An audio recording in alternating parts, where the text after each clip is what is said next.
This is such an iconic set from a series that defined a generation. Older Gen Z's obsession with vampires can all be traced back to here, including myself. I knew I had to do this because I was so Team Edward and I just wanted to live in that Cullen house. First, we're going to rate, and then I'm going to talk about my review, some final thoughts, and then you'll be on to the next video. Let's hop into it. I do my ratings on a few different metrics to help you figure out if this set is right for you. Skill 6 out of 10. There's a little bit of complexity, but it's not that bad. I was a little tired when I did it, so I feel like I was making little mistakes, but even still, not bad. Aesthetics 8 out of 10. This looks incredible, but it has way too many stickers. I had to drop the score really because of the stickers. Durability 7 out of 10. For building, it's pretty stable. There's definitely pieces like this that want to come off super easy, so just be a little mindful of that. Value 5 out of 10. I figured out the fairest way to assess a set's value is to break it down to price per brick. So it normally is like 8 to 10 cents.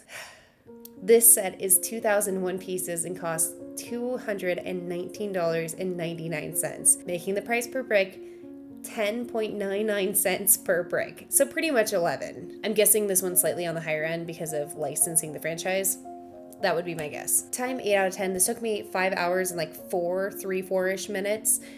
So it's about 400 pieces per hour, which is pretty dang good for a building. If it was a different set, I'd be like, it's average, but a building, that's great. Overall B tier, I have a very biased rating I want to give it. I want to give it an A, but I know that certain things like the amount of stickers and the price, I can't do it. If you do love Twilight though, you will adore this set. This is like a really cool one to have in my collection, so just keep that in mind. Bag 1 is an easy warm up into the rest of the build. In this bag, we get our first minifig, Bella Swan, and her iconic truck. She does get a better car in the later movies, but this is her car for the majority of the series. In the first movie, her dad gifts her a truck when she moves in with him in Forks, Washington. The car is iconic and vintage, which really lent to Bella's aesthetic, because Bella is not like other girls. Charlie actually buys it off of his friend Billy Black, who is wheelchair bound and can't drive the car anymore. In the first movie, Bella's life almost ends when a car nearly hits her in the high school parking lot.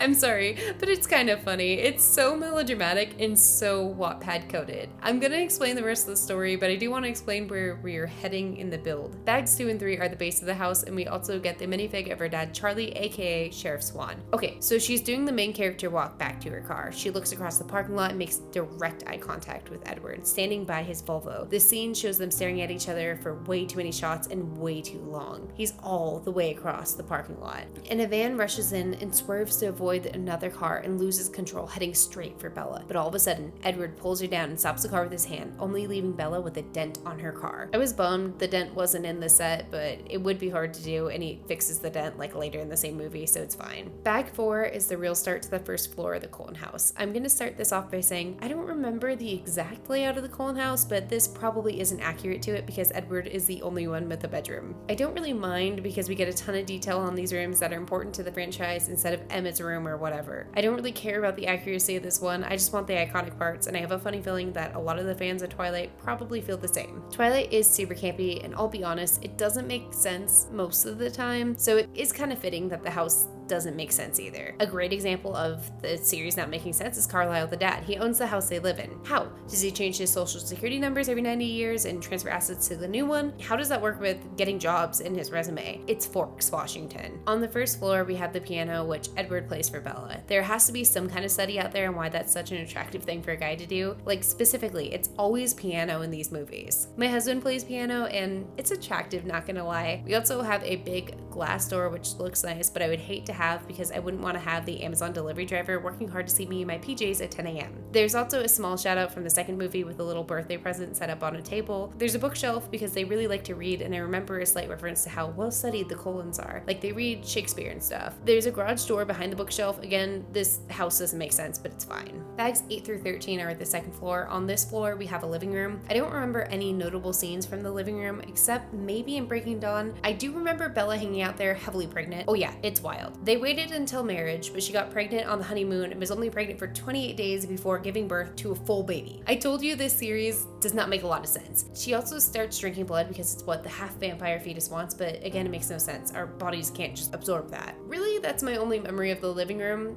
Bella sipping blood from a styrofoam soda cup. You might think that an IV would be appropriate, but no, soda cup it is. On the first floor, we got the Carlisle minifig, and in this floor, we will get Alice and Rosalie. Alice and Rosalie are essentially Edward's sisters.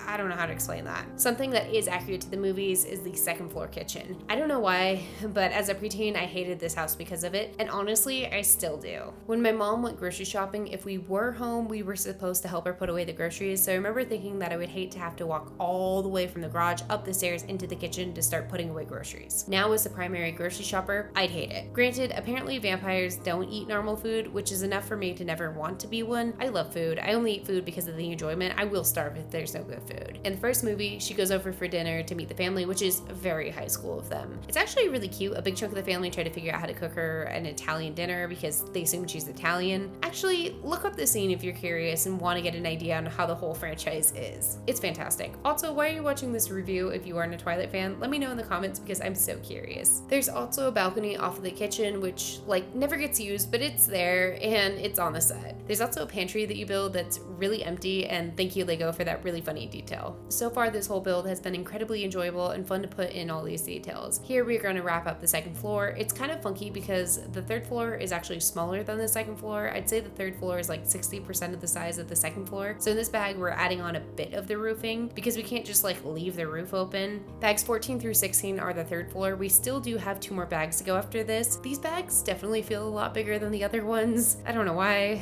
The first bag is kind of boring. We're just putting down the base again. In this part of the build, we are finally getting Edward. He does come to us with this cool back piece that will allow us to put Bella on his back, but that piece comes in a later bag. This floor is Edward's room. We also get the iconic grad cap display because the Cullen kids keep going back to high school. They've graduated so many times that they have a jokey display in the house. This was intended to be a funny throwaway detail, I think. But for some reason, Twilight fans really latched onto it and it became an iconic part of the franchise. I really wish the grad caps were not a sticker. This is definitely another one of those bits that I think would have done better as a custom piece. Or rather, I actually think there would have been some kind of build technique that would have handled this. There is something really unique to the set, and I'm going to give you until the end of this bag to figure it out. I literally cannot recall a time I've ever seen this. I'm sure it's been done before, I just haven't done it. Edward's room is really neat, but I don't get why we had to add in a bathroom. I don't recall bathrooms ever. I don't know if they just need to fill that space with something, but a closet would have made more sense. They don't eat, they don't poop. Did you catch it? It's a full house. Usually they don't have this back wall. This one does. I don't know why that is, but if I had to guess, it's probably because this is definitely a display set and not one that somebody would be playing with. I really like this element and it makes it really cool and really fun for display. I feel like I could put this in a spot where it could be seen from all angles and it looks like a house. It's really neat. Bag 17 is the roof. It's not that interesting and personally kind of boring. It would have obviously made 0 sense to put this at the beginning because it's the roof of the top floor, but this would have made a good warm up because it's boring. There are some fun things added to this part, like little vents, like the ones for the bathroom. I like the colors. I don't know what else of this bag is of note, really. Bag 18 is the final bag. Forks, Washington is in a forest, so of course we're gonna add in some trees. We're also building a werewolf. It's there. We also get the minifig for Jacob Black. I mentioned a Billy Black earlier, who is best friends with Bella's dad. This is his son, and he's also a werewolf. Vampires and werewolves are natural enemies for some reason. I think the book explains it, but it wasn't good enough to remember. Look, whoever designed the werewolf is Team Edward, and I'm standing by it. It looks fine, but the rest of the build is so incredible, and this looks like this. I adore the design of the trees, and I love that we can hook Edward onto them. There's this iconic scene from the first movie that is represented here, and I appreciate its inclusion. We all wanted a vampire boyfriend to climb through trees after this. I'm realizing it sounds like we wanted vampire squirrels as boyfriends, like giant vampire squirrels. That's not really what I meant. I don't know. Being a preteen is a really weird experience. I feel the inclusion of the werewolf was weird. It also just doesn't look very nice. Why is so much of this gray? It should be the tan ones? No? But the only time we see werewolves at the Cullen house, because they are mortal enemies, is when Bella is pregnant with Renesmee. Side note, fans hate Renesmee.